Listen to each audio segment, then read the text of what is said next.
हम मीनू झा प्रणाम करै छी समस्त मिथिलावासी के। एकटा प्राति लऽ कऽ उपस्थित छी, ओहिमे संग दऽ रहलथि हैं श्रीमती माला झा। धन्यवाद। जय मिथिला, जय मैथिली।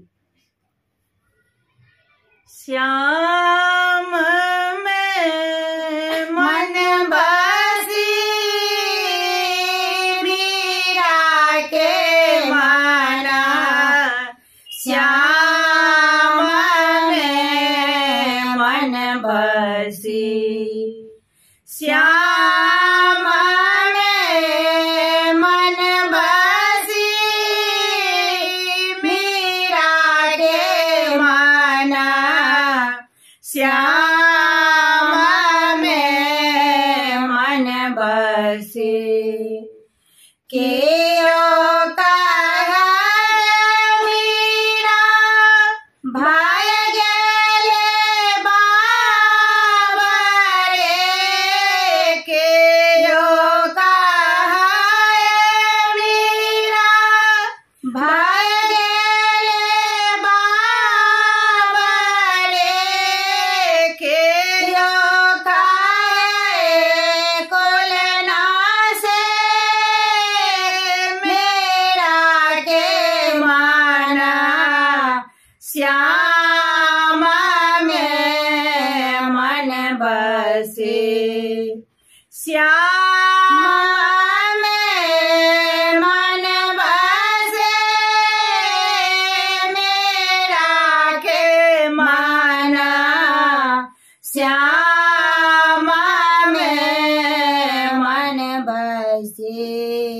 दादा कहा मीरा भाय गेले बाबा रे, दादा कहा मीरा भाय गेले बाबा रे, दादे कहा कोलना से मेरा के माना, श्याम में मन बसे। कियो कहा मीरा रोप गोन आगरे, केओ कहा मीरा रोप गोन आगरे, केओ कहे रंग रसे मेरा के माना, श्याम में मन बसे। पिता कहा मीरा रोप गोन आगरे, पिता कहा मीरा रोप गोन आगरे, माता कहा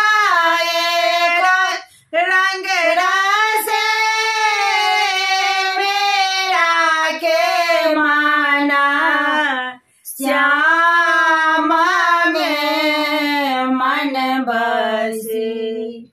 जहर घोरी मीरा के सासो पठाओल,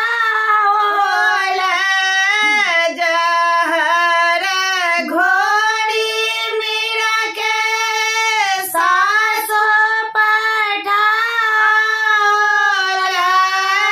मीरा के लागे बड़ मीठी मीरा के माना, श्याम में मन बसे। सर्प बेहाड़ा राना पठाओल, सर्प बेहाड़ा राना पठाओल,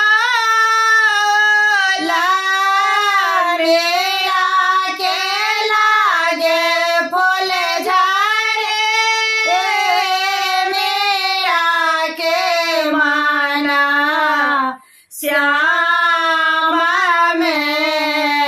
मन बसे मेरा के माना श्याम